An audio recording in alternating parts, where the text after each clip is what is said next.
insert ng 100 million para ang tombats sa kanya lahat. Hindi lang droga, kundi ang pagnakaw ng pera ng sambayanang Pilipino. I lay that blame directly on Marcos Jr. Tandaan nyo, ang Fort Bonifacio hindi binabaha kahit anong bagyo.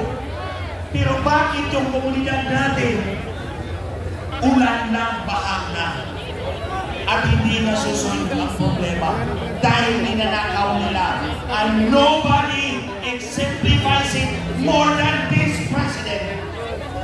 Ito, basta Marcos magnanakaw, alam na natin yan. Ngayon, ito, General Browner.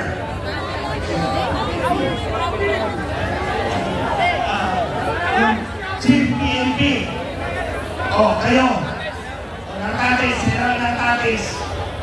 Alam nyo na, nagkakalit yung Pangulo. Susunod pa ba kayo sa kanya?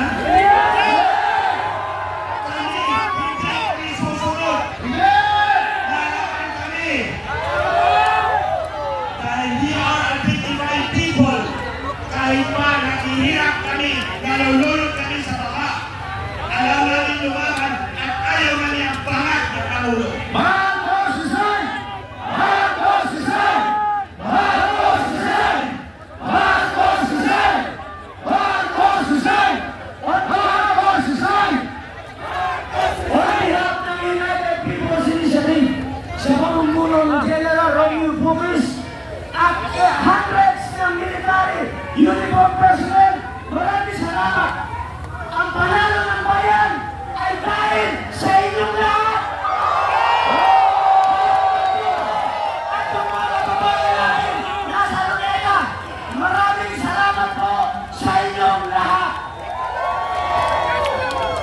Huling panawagan natin, General Romeo Browner, sir, nung humarap kami sa inyo, sinabi namin lahat ng problema ng bansa sa harap ng mga senior generals from J1 to J10. Ngayon ay napatunayan na ang sinasabi ng mga reglan ay tama. Ngayon, General Browner, sir, inuutusan ka ng taong bayan. Chief PNP, General Natatis, inuutusan ka ng taong bayan. Itama ninyo ang mali. Huliin ninyo ang nagkasala. Pawain ang lahat ng nagdakaw. President Marcos, you are fired. President Marcos, you are fired. Romontes, you are fired. Huling panawagan, magkaroon pa kayo ng inyong mga kaibigan. Celebration natin ngayon hanggang bukas. Magsisindi tayo ng kandila. Magpapasalamat tayo at magdarasal tayo. Pasalamat sa ating dakilang lumikha.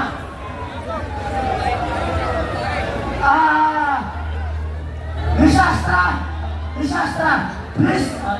Habang tayo po ay nagsisindi ng kandila, tandaan po natin na ito ay simbolo ng ating panalangin, ng ating pag-iisa. Pagkakaisa natin ito, ako po luluhod ngayon. Ako po ay luluhod sa ating dakilang Panginoon una sa lahat.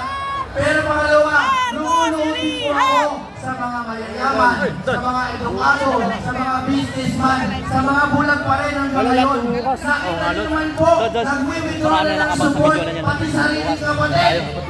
Ngayon, tayo ba ay hindi pa nagsisigaw ng Marcos Isay? Marcos Isay! Marcos Isay! Hindi po nila sabihin, hindi nila pwede sabihin by inciting constitution. Napakatagal kung inaral yan. Walang sabihin dito. Tayo po ay nakikiusap hanggang tayo ay mapayapa pa. Marcos, please, resign! Marcos Isay! Marcos Isay! Marcos Isay! Marcos Isay! Marcos Isay! Marcos ilihap! Marcos ilihap! pala ayaw mag-practice. Oh, ano na, no? Sure ball, no? Sure ball. Kumain na ba kayo? Kumain na. Hindi ko na kung doon pa yung pagkain, ha? Sunod ka sa akin. Halika, sunod ka sa akin. Tinawag ko na sa ilalim pa. Hindi mamaya na pagkabos. Ah, sige. Sige na. Ayun, pagkatabi niya, sumabi at sa kasi is. Hindi ka nag-video? Video ko galit ako. Tatari mo, no?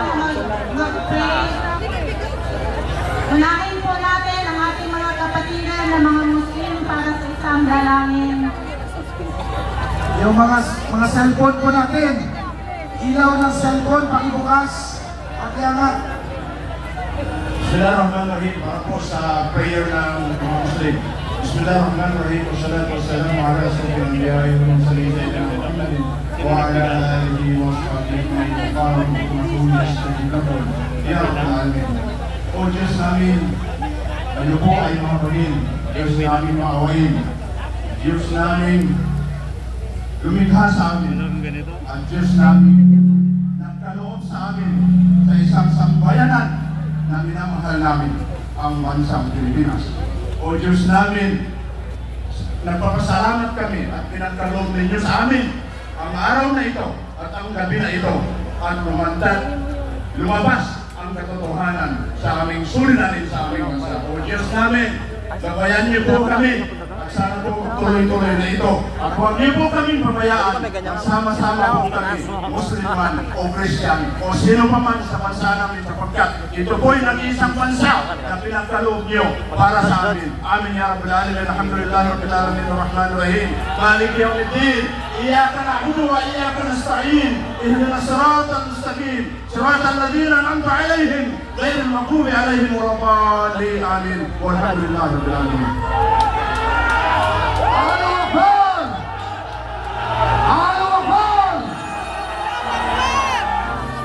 Tayo po ay muling manalangin.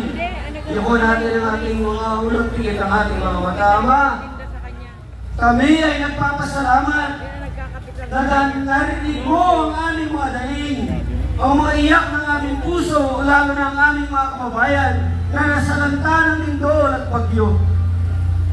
Tunay ka kang Diyos na hindi bulag at bini. Iyong nakikita ang mga tunay na nangyayari. Kami sa gabi nito ay nagpapasalamat dahil nilantad mong lalo ang katotohanan sa mga nakaraang mga araw. At sa gabi nito, Lord, ay tinakita mo sa amin, ito nga ang katotohanan na ang mga namumuno sa aming bayan ay hindi maaaring pagkatiwalaan na mamuno sa kinabukasan ng aming mga anak at ako. Dahil nasa kanila ang pundasyon at kinabukasan ng aming bayan. Ama, nagpapasalamat kami na sa kabila ng mga kalamidad ay nandyan pa rin ang iyong awat biyaya. At sa darating na mga araw ay makikita namin ang panibagong araw at sigla ng aming bayan kung ang mga namumulong ito ay mawala na sa kanilang mga posisyon at muli kami magsimula bilang isang bayan na nagkakaisa. At Ama, ipinagkakatiwala na namin ngayon, bukas ay wala na ang mga nasa Malacanang. Dalangin sa pangalan ng Ama, ng Anak, Espiritu Santo. Amen! Sinasabi sa salita sa Isaiah 1:23, your rulers are rebels, partners with thieves. They all love bribe and chase after gifts. They do not